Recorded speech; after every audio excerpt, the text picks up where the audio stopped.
If I was going to share one thing that happened to me that made me realize, that just gave me unwavering faith, it wasn't long after my dad died. And it was the first time I was with my stepmom, who was in the car with him, the love of his life. And we were on the beach. There was hardly anybody out there. It was a weekday, and a whale just started breaching out of the water, just leaping and leaping and leaping for joy. It was just such a joyful thing to see. And I heard a little voice in my head that said, "It's me." And I looked at her and I said, "It's Dad." And she said, "Of course it's your dad." And then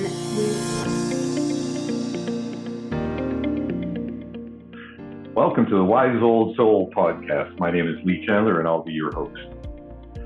The Wise Old Soul is the wise old soul in each and every one of us. On our podcast, you're going to meet some fabulous guests that are going to share their old souls, which in turn will awaken yours. And today I'm blessed to have Jill Stein Clarkson with us, a medium that specializes in prenatal as well as dragon energy. Very excited to have you on the program today, Jill. I am just absolutely amazed with everything that you've done in your life. It's just fascinating, but I'm so excited to get into the meat and potatoes of this idea of being a prenatal spiritual medium. How did that all happen? Oh my gosh. Well, it was a journey, that's for sure. So since I was young, I was in the event industry. I was a DJ, and then I was a wedding planner, and then I was a bridal show producer and a business owner for my entire life. And right around my 30s is when my spiritual journey began. And that's a long story. I'm not going to tell my entire life story, but as far as the prenatal mediumship piece goes, I was taking psychic development classes because I knew I had a calling to help people in some way. I was thinking I might be a death doula, and I had been a hospice volunteer, and I was very comfortable in that world. And that was why I was taking these psychic development classes. And during one of these classes, one of my teachers said prenatal mediumship, and my whole body just started to tingle. And I actually had a vision of myself working with a mentor in another life, learning how to do that kind of work. And so I just it just kind of turned on a dime. And not long after that, I was taking a class at the back of a bookstore on death. And when we introduced ourselves, it just came out. I said, "I'm a prenatal medium." And there was a little bit of buzz, and everybody was asking questions, and it just unfolded after that. Even that night, I had an experience when I went out to dinner that just told me I was headed in the right direction. And I even went to Africa and met the woman that was that mentor in my other life, which is a whole other story in itself. But yeah, so that's how it unfolded for me. And what's amazing, the journey's been so amazing, and I've had so much fun connecting people with the souls of their babies when they're expecting. But I'm finding that the people that are finding me through referrals are people that are on a fertility journey. I have worked with several couples to help them connect and conceive. It's really exciting. So to me, it sounds like, Jill, you started at one end with death. Mm-hmm. You moved into prenatal. Mm-hmm. With this, I'm really getting a sense that you've learned to trust. That's a huge word, to be able to trust what you are to do. Would that be in alignment? What an amazing observation. Because yes, it's such a journey. And I think for anybody that's thinking about being a spiritual practitioner, all of us really, no matter what we're doing, but especially people in this type of industry, do have to trust where they're being pointed. And I think that the people that you're meant to serve, they're the people that come. And rather than being inflexible and saying, "No, this is what I do," or not having that broad open mind, the more of an open mind we can have as we're moving forward, the easier the journey is.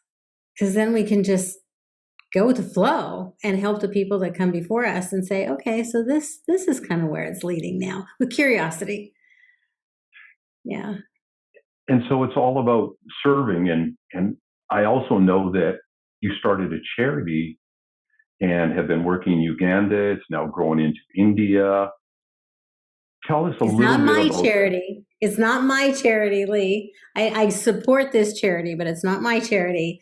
It's just like my child. It's Vivian Glick is the founder, and I traveled to Africa with her, and we worked in Uganda with the girls there. But it is an amazing organization, and they help girls, and they take some boys through the program as well. But they teach these young people how to fight against violence, and it's helping to curb young marriage and young pregnancies, and helping these kids stay in school and just realize there's a different way of life. And they're working in India now too. And it is an amazing organization. And I had the privilege of getting to go to Africa and work with these young people that are in the program with her. Super sweet. you're using the privilege of working with these people. I've been blessed to have a charity as well, where we build homes for the poorest of the poor in Cambodia primarily, and a little bit in Thailand. And the sense I'm getting is you get the same satisfaction as I do, but more importantly, each and every time we go to these countries to make a difference, we're never the same people when we depart. We change fundamentally in the core.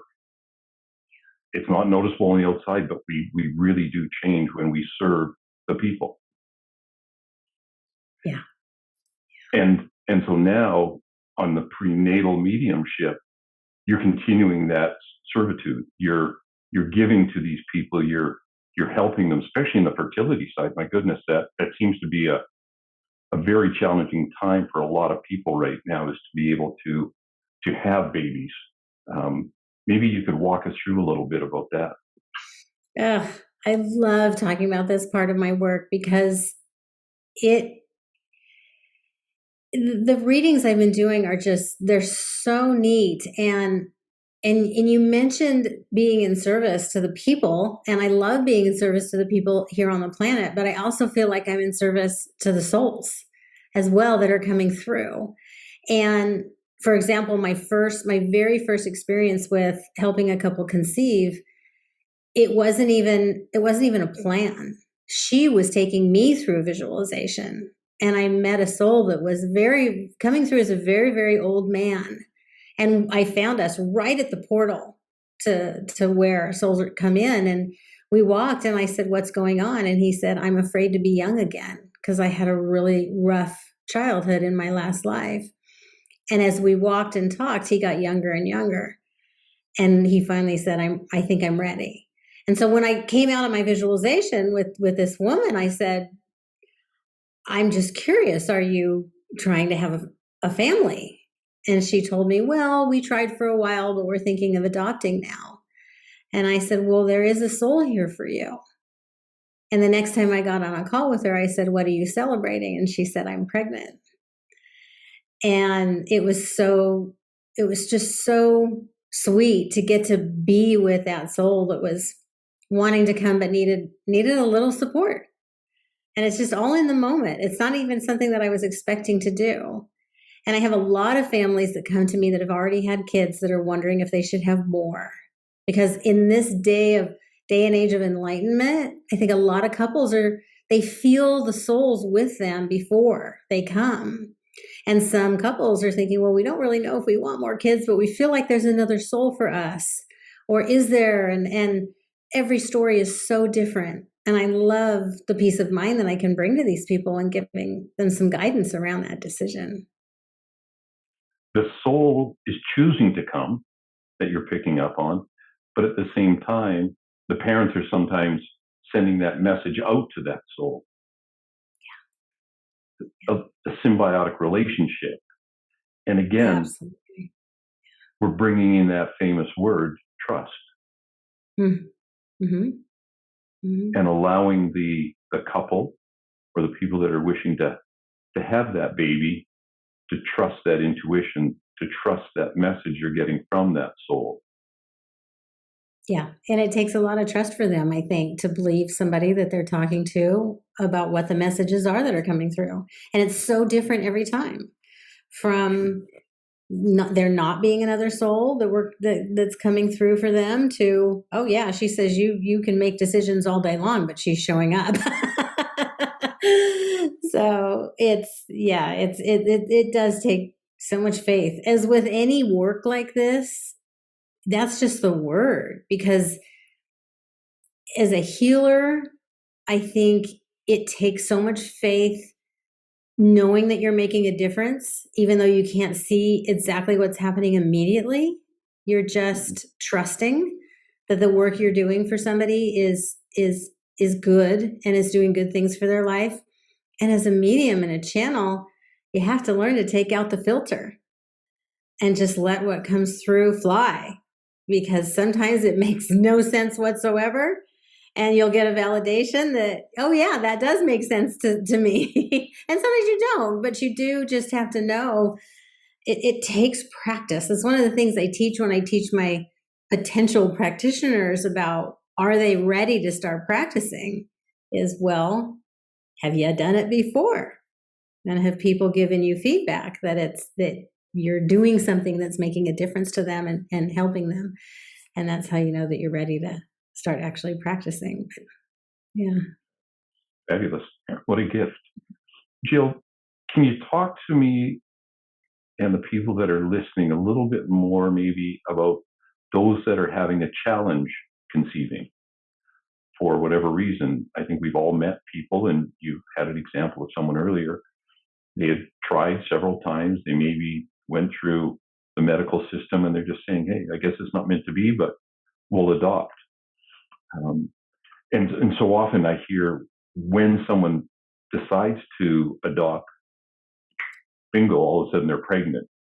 But maybe walk us through what it's like to work with somebody that's had that challenge of being able to get pregnant. And I've worked with so many, from, we're using our last embryo next week and we want to have a reading beforehand, to, we've been trying so long and nothing has happened, and what should we do next? What is it going to take? And honestly, Lee, every couple's story is so different. However, I do think that talking to somebody like me calms them and also makes them not feel like they have to have as much control over the situation. They're realizing that there's another party involved, the soul. And when they can learn to communicate with that soul and have somebody act as a go-between, they can get amazing messages that kind of have that same effect of making the decision to adopt, which is the relaxing and the letting go. And so often that can be what's keeping conception from happening. So I think every situation is different. I know I'm saying that a lot today, but it is such a thing, the fertility journey for people. And it can be so heartbreaking when things aren't happening when they want it to happen. But to meet somebody like me that can say, I'm really feeling like this just isn't the right time, and kind of give them a time frame of when I'm feeling like things are going to happen. It's not just me predicting that, but it's also the calmness and the peace of mind that comes from hearing that. There's nothing wrong with you. There's nothing wrong here just because it hasn't happened yet, but it's coming, or whatever the message is. But it has that same effect of letting go and faith. Here we go with that same word, right, Lee? That faith word. Yeah. Yeah, very much so. So I appreciate all of those things that can happen. And then we've got the other extreme, Jill. We have people that are able to conceive. They have a child, and all of a sudden there's a complication.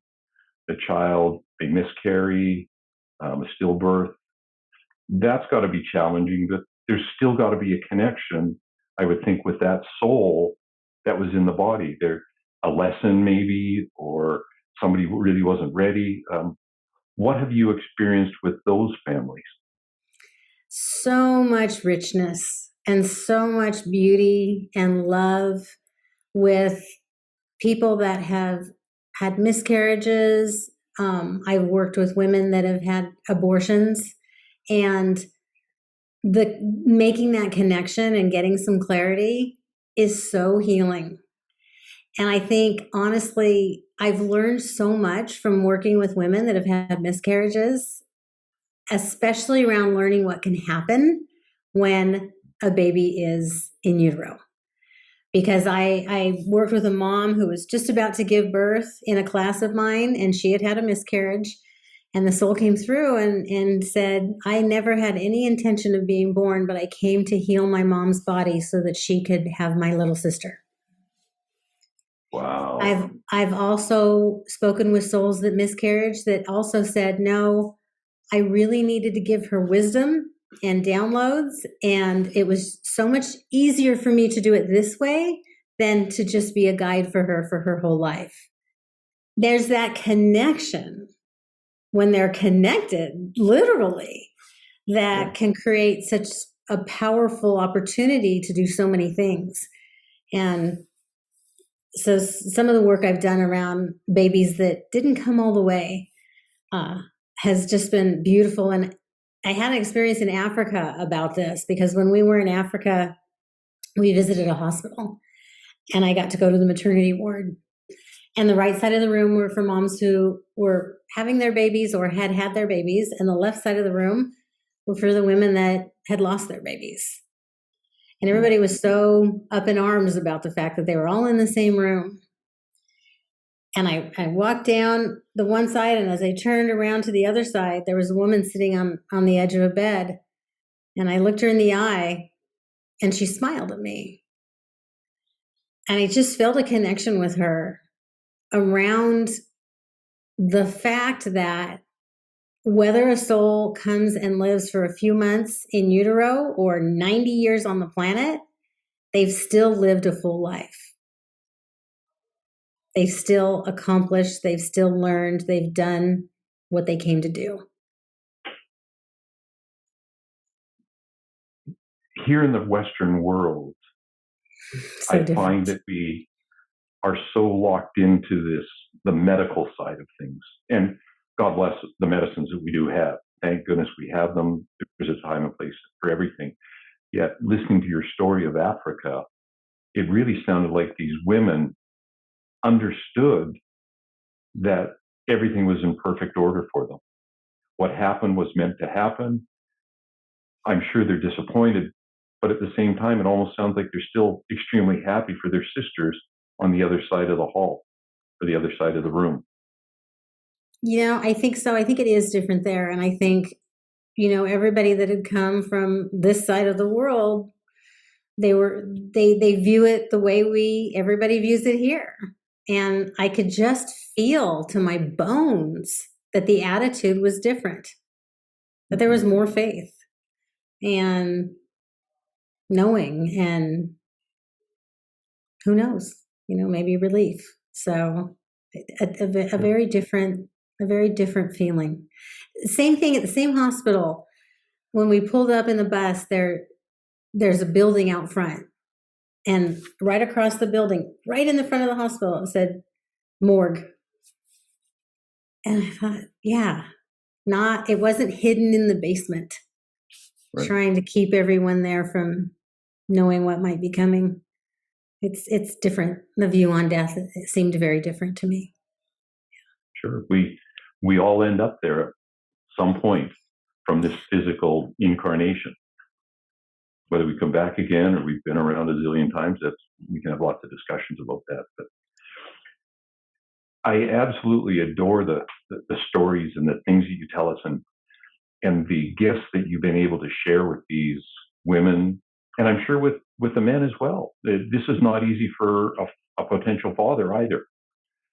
Is there anything that you're able to share with everyone about how you deal with the masculinity side, the father? Is there a different way to handle it? Obviously, men have a tendency, and I'm stereotyping, but we don't show emotions. We're stoic sometimes.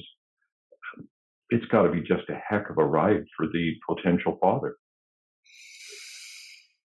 I have to tell you, the men that have come across my path are absolutely amazing. I have had so many couples come together, and the love between them is so beautiful, and the support, and getting to communicate with the incoming soul, or the soul that's potentially going to be the baby, and talking to the baby about mom and dad in two separate conversations. It's one session, but let's talk about dad now, and let's talk about mom now, and just learning about the different connections and how they're connected and how they're excited about each one and who they're going to be like in certain ways and how the relationships are going to be different. It's just been absolutely magical. I love the men that I've gotten to work with. And to your point, I would love to get to work with more men around that pain, because I think it would be so healing. And like you said, they are so much less likely to seek out help.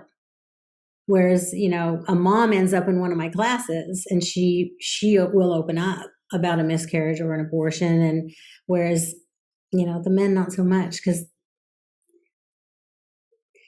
even though they were such a huge part of it, the woman is so the focus that I think the men need to know that they have a right to also step forward for healing. Mm-hmm. And that they deserve that. And I don't think that's out there yet. So I love this inquiry. Something to think about. Great. Well, hopefully there's some men out there that will hear this and resonate with that and be open to it. Yeah. So Jill, tell me, you meet these souls, you connect with them, and these souls, is there any karma that's connected to the husband and wife or the couple and the incoming baby or babies that maybe they had been joined in a past life or somehow joined as family members previously? So in my experience, and I would not be surprised if it ends up happening, I haven't actually had any situations where, at least not that I can remember, where the incoming soul was a recent ancestor. Mm-hmm. But I definitely have had situations where, yes, the family circle has been together before. I've had information come through about what their relationship was to each other, which is so magical. And especially siblings. I have a lot of energy around the work around siblings and what they're going to be like as siblings and what they've been like before in other lives together. So amazing. So yes, the karma piece a little. I don't do a lot of karmic work, but I do in my readings that I do, sometimes just my general mediumship readings. So often something will come through, especially in a situation where somebody needs healing, as to why. It's something that happened before in a life, and the other souls that were affected by that thing will show up and give me information about what the occurrence was and why we need to do healing around it. And that can be really, really special. And I do a lot of that kind of work too for women that are trying to conceive, so that we can do some work around their body and any energy that needs to be cleared. Yeah. Wonderful. Well, I know that you have a great website, and I'm just going to mention that, which is jillsteinclarkson.com. You've got a huge amount of information that people can take a look at, which is very exciting. But shifting from the prenatal mediumship, I know you do work with dragons. Talk to me about dragons. Dragons are so great. Dragons. So, I want to start this because so many people, when they hear about it, they don't even know what to think. And I love to start with my story about how I met my first dragon, because I was in the morning, I didn't know about dragons. And then in the nighttime, I had my own dragon and I was already communicating with dragons. So I was at a conference and I went out to lunch and the woman was telling me how she worked with dragons in the dragon realm. And so I asked her some questions. And then on my walk back to the Airbnb where we were staying, I heard in my ear, I am Landon. And that's the day that I met my dragon. And I started communicating with him and immediately went out and got Diana Cooper's book, Dragons, read it from cover to cover. There's ceremonies in it. You all are going to love this story. So I'm reading Diana Cooper's book, and there was a ceremony in it where you could print out and color in a map of Africa and light a candle and do a ceremony to send the dragons to work in Africa to help heal the land. Within the next year, I was physically in Africa with the dragons working on healing the land. So it's amazing what can happen when we give ourselves to being in service to whatever is presented before us. So the dragons, so many people know about angels. They're elemental beings. They're beings that can help you in your life. And we have guardian angels and we have guardian dragons. And dragons are also beings that can help us in our lives. And different dragons can help in different ways. And they're amazing. And just like angels, they don't have free will. They cannot step in on your behalf unless you ask. So when someone can meet me and learn about dragons and start bringing dragons into their lives, so much love. I mean, pure, unconditional, amazing love from these beings. It's so magical. And I have met some young dragon masters, some kids that are freaking fantastic. I love teaching dragon classes for kids because these kids have been seeing dragons since they were little and they know all about them. Yeah. Versus my generation, I was brought up in the 60s where if you kind of thought outside the box of conventional religion, it was almost a taboo. Mm-hmm. Yet when we're young, very young, we're much closer to that veil of where we came from and one day where we'll go. And so you have that opportunity to connect with these young people and allow them that opportunity to think outside the box, like open up to it, versus we were somewhat stifled, I believe. Yeah. Yeah. Kids are amazing. So what exactly is the dragon energy? Talk to me specifically. I visualize a dragon in my mind now. And I can, as you pointed out, you have a dragon behind you. But there's different dragons, and there's obviously for love probably, and different energies. Do they come in different colors? Do they all fly? Do some walk? I know nothing about dragons. I think they all fly. And yes, there's the dragons 101 are the elemental dragons and the dragons of the elements: earth dragons, water dragons, air dragons, and fire dragons. Mm-hmm. And real quick, the basics. I'm just going to give you one thing that each of these dragons can help you with. A fire dragon is a red dragon, and typically a lot of red in this dragon. And fire dragons, fantastic for protection. When you're feeling like you need to put protection around your home or you're going on a trip. Water dragons, a lot of green a lot of times in a water dragon. Water dragons are wonderful for helping you flow around obstacles, as well as helping you with health, because we are water. So much of us are water. Air dragons, wonderful to lift you above earthly matters, and also for asthma or any breathing issues, and communication, because we speak. And then earth dragons. Earth dragons are good at removing obstacles for you and also helping you in your garden and helping you be grounded. So just to start with the four, just like Dragons 101 really quick. And then there's so many other dragons. There are dragons that are of planets. There are the archangels, all have their own dragons that serve them. And so all different colors, and it's just beautiful to connect with a dragon or more. And so when you connect with them, obviously when we hear our angels speak in our ears, or or kind of nudge us. Landon, who's your dragon, he obviously didn't nudge you. It sounds like he arrived and went, Jill, it's me. Pay attention. It's time to grow in a new direction. Yeah, and I have 4 dragons now. Since then, I have 4 that are with me, and yes, and they're. I'm a sign junkie. I love getting signs from all the beings and loved ones and everybody. And the day I met Landon, I said, "Well, I think you're a red dragon, but I'd love to know if I'm seeing you correctly. Are you a red dragon?" And within the next 2 hours, I was driving my daughter home from picking her up, and traffic just came to a halt in front of us. And she said, "Look at that license plate on that car in front of us." And it said, "Chill, Jill."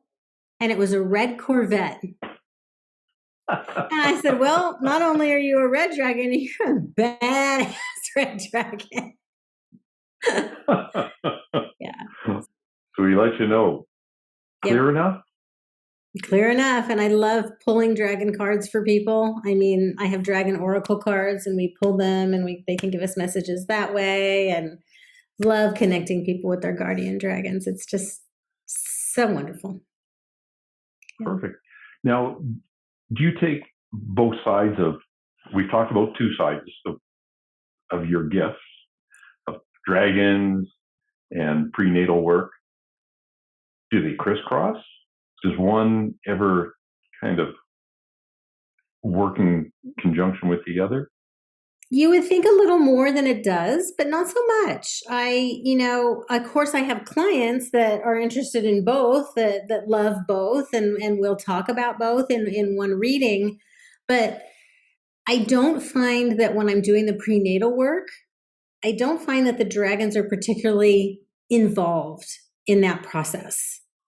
Mm-hmm.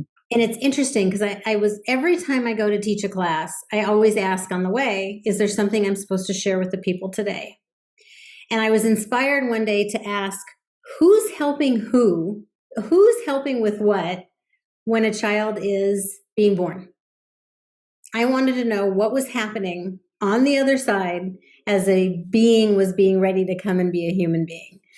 And what an amazing so many amazing messages I got from that one inquiry. And it too alone has helped with a lot of people that have suffered the loss of a child before birth. And one of the things that I was told, dragons are there for protection, but angels are there making the go, no-go decision. And oh my gosh, it just brought tears to my eyes. I was so warmed. And to be able to tell a mom or a couple that had lost a baby to miscarriage is that there were angels there helping make that decision. How special. So back to your question, Lee, not a lot of crossover. Usually people are coming to me for one or the other. And I teach classes on both. Yeah. Sure. Now, you're also a spiritual medium. Just not the dragon side, not the prenatal side, but people that are maybe just looking for a little guidance, maybe a little insight to talk to Grandpa Joe. How did that come about? Was that the beginning, the middle of your spiritual awakening? I would say that is, if I would have to say beginning, middle, or end, I would say end, not end. We don't want to use the word end, but more recent, because my outreach is about the prenatal mediumship and the dragon work. But I also go and I'm a visiting reader in a store once a month. So people can book readings and come to me for whatever. And in the beginning, it was kind of a little more specific. Visiting reader here about prenatal mediumship. Sure. But what we would get walk-ins. And I was schooled very quickly in not everybody's going to sit down and tell you exactly what they're looking for. They're just, I was curious. I'd like a reading. Or I'm going through something that has nothing to do with either one of those things. And so I quickly learned that I'm just a freaking flat out medium. because as that happened, I didn't really need it to be themed. It was, I could help people with what they needed.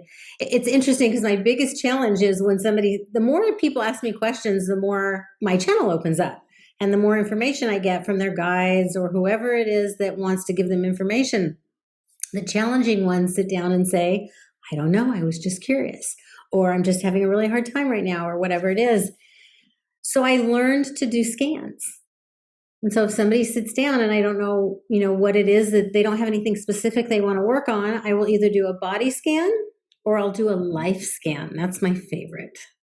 And I'll start at birth and I'll just work my way through. And I'm always just brought right to the right age to talk about. And I'll say, what was happening when you were this age? And then I'll know that's kind of what we need to focus on to help them with whatever they're going through in their life now. So definitely general mediumship is coming into my life as well. Yeah. Part of this podcast is about the opportunity for the so many people out there right now that are just awakening. The world is awakening as much as it ever has, ever. But we're also in fear. There's a huge amount of fear on this planet right now. And those people that are looking to expand and continue their awakening, because when you talk to people, they go, I think I'm going nuts sometimes, when they have these experiences. If there's something that you could share with the audience, the average person that's saying, hey, I'm having some things happen. What do I do? How do I open up to this based on your own experience? Because I'm sure that there was a time that you may have actually kind of gone, I'm not sure what's happening, but something's happening. And maybe you had a mentor or two in your life that allowed you to open up that much more as well. There's two kinds of people, I think. There's people that it starts happening to, either when they're kids or when they're older. And then there's people that are fascinated and love this world of spirituality and connection to the other side. That's me. And I'm sure if I had a perfect memory, I could remember things that had happened. But honestly, it was a life event for me. It was when I lost my dad that really opened me up to this desire. I wanted to be closer to death, honestly. So whether you just are interested or you're starting to experience things, either way, but probably really if you're starting to experience things, is getting in community, number one. Just even listening to this podcast, this is such an amazing start. Like, being with other people that are open and that have open channels and just knowing you're not alone. And that's how you learn kind of how it's done and how, oh yeah, I get messages that way too. You start to feel a connection. There's nothing wrong with you. You are perfect. And I just want to invite everybody to whatever you're experiencing or whatever you wish to experience, that you do open yourself up. And community would be number one. And then I think learning, like when you can take classes where you get to practice and you get to learn from a mentor that's been doing it for a little bit for longer. That is, I think, the second thing. And then I'm going to bring your word back into this, Lee, and I'm going to say faith and having your quiet time and trusting what you see, hear, feel, and know. That word trust is a word that is just constant with everyone we speak with that is on this spiritual journey.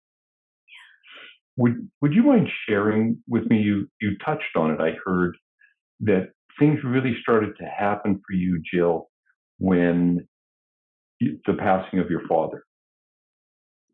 There's other mediums that I'm aware of that had similar experiences where someone may have passed and they want closeness. They want to feel that person. They want to know they're okay.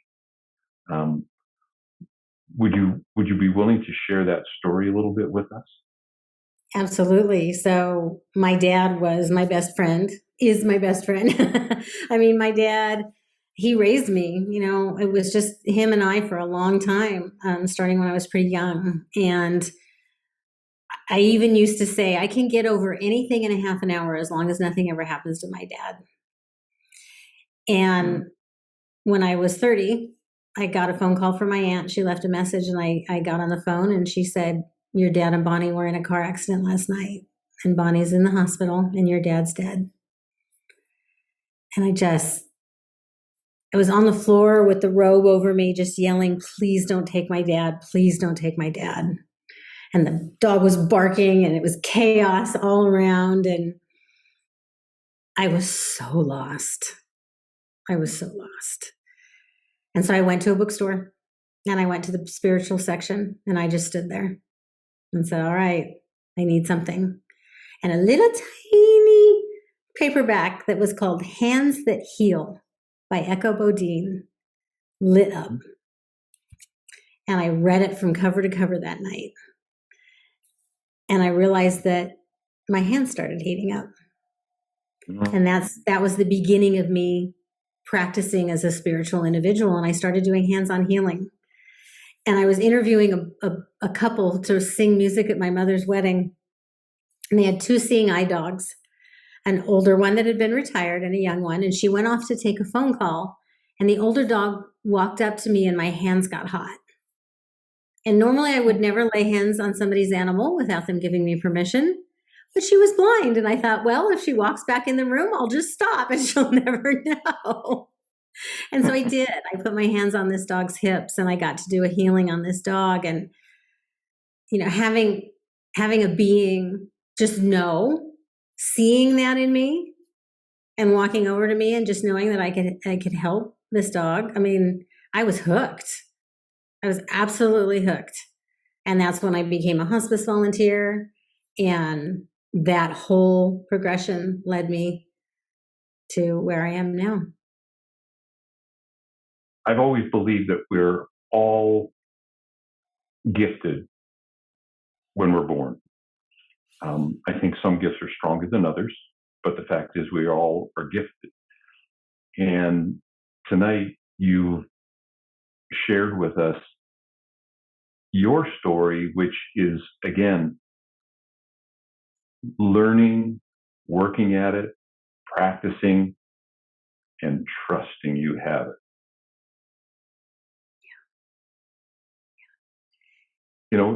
I think that's one of the gifts, and maybe I'm overusing the word, but sharing and allowing people to hear other people's stories really allows them permission to say, hey, someone else has done that. I can do it too. And I really appreciate the fact, Jill, that you put no parameters on it. I understood you as a prenatal medium. I understood you had experience with dragons, but I didn't know you had hands-on healing. I didn't know that, more and more spiritual mediumship of the mainstream, if we wish to call it that, is becoming more and more a part of your life. But like everything, we grow. An oak tree didn't show up as an oak tree. It started as a wee little acorn, right? And that's how it grew, and it continues to get bigger. And listening to you is such a gift for my ears. I absolutely really appreciate where you're coming from and your willingness to share all those things with us. If there was any one part of your life that you would like to share, or that would really make an impact, or has made some impact on people, what would that look like?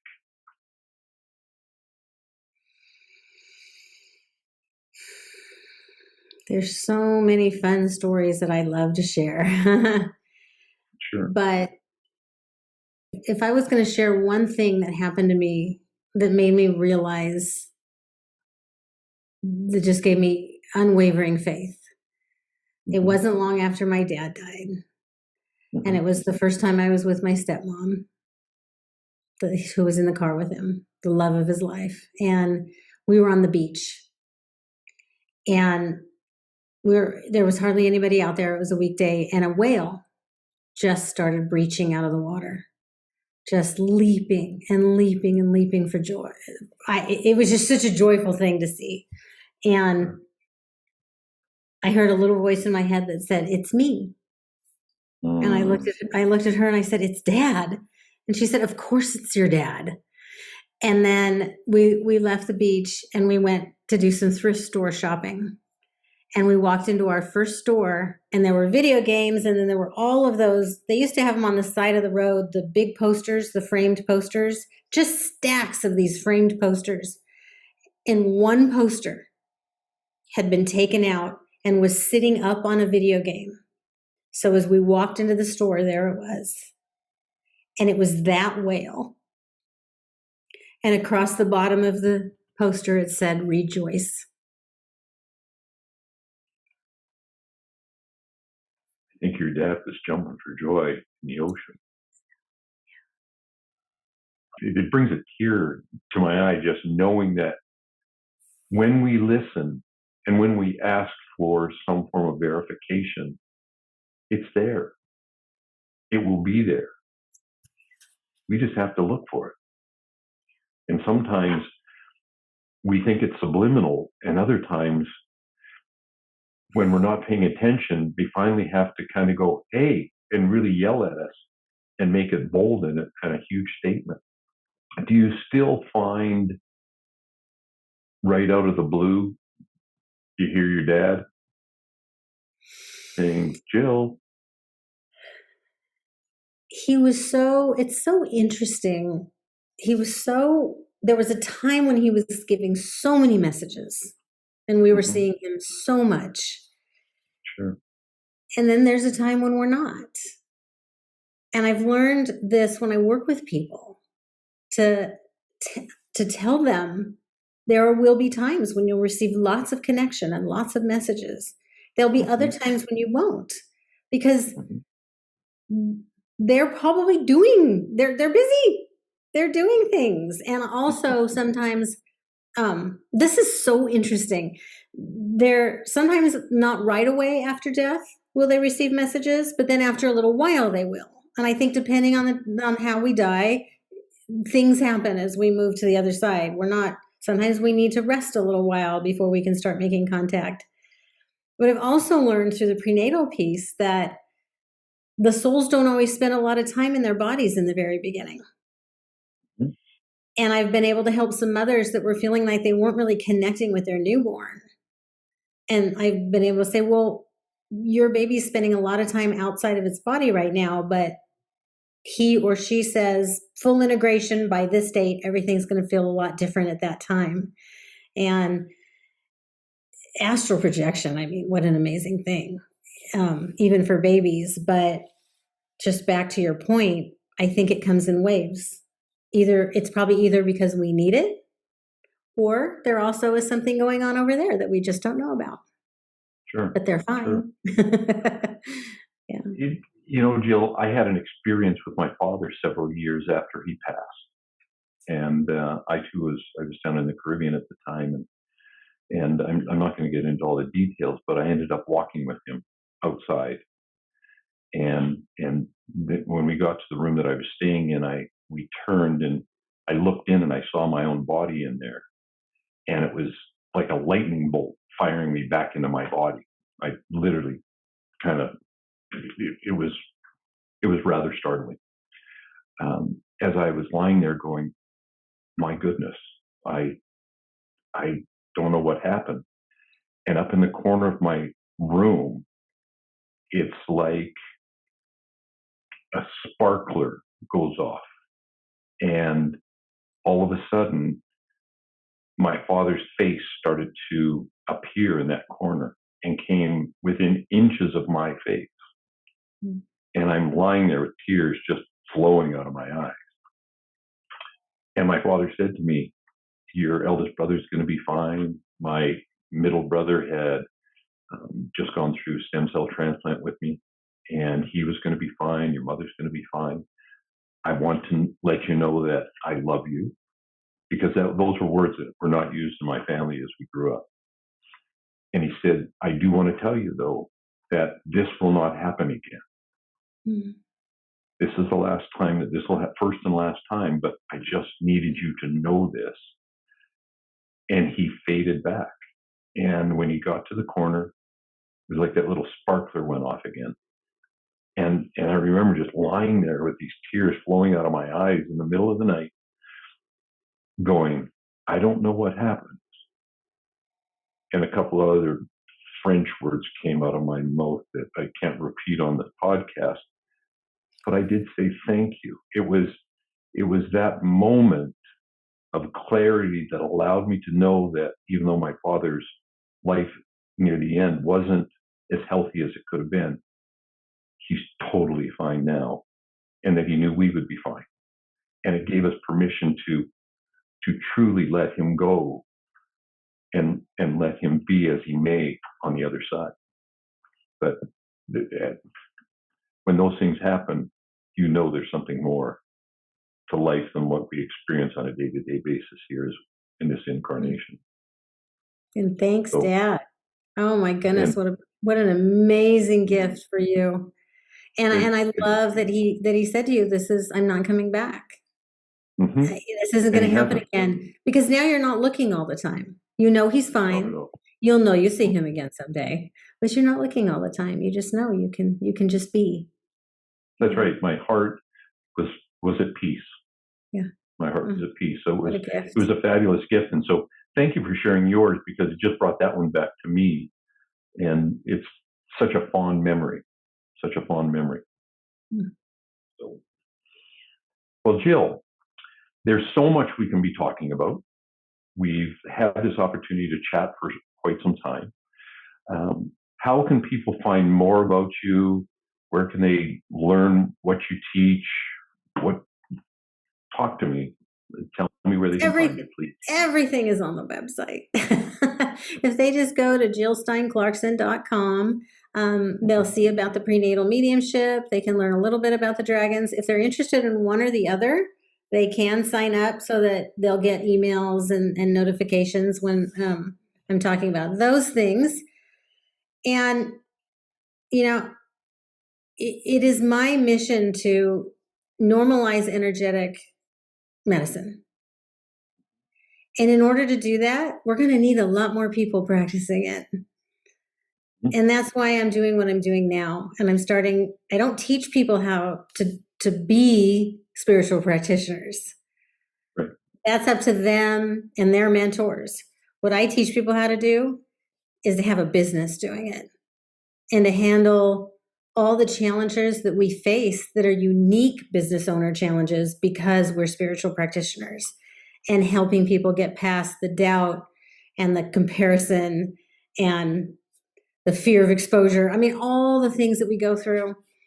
And so this is a time when there's a lot of things available, classes. I'm having a challenge coming up soon, but on the website, if you go to the website, you get to see the different things. And so whatever you're drawn to within these pieces, then you'll probably find something that you'll be interested in. And I also have a lot of really great friends. So if we connect, then you're going to find some other paths. Your paths to your path to your path to your path can be through a lot of different people, and you eventually get to where you're meant to be. Let me ask you two questions before we go. I would really like just your take on, why are we here? Do you have a sense of why are people, why are humans here? Why were we born?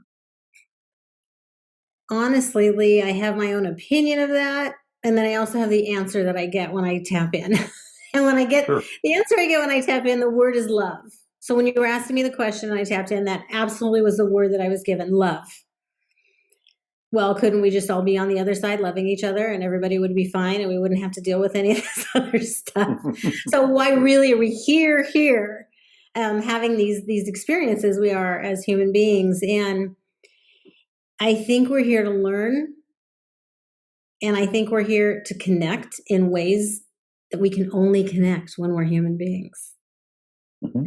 There's amazing things that we get to experience here this is the only way we can experience them. And also, there is one person being here.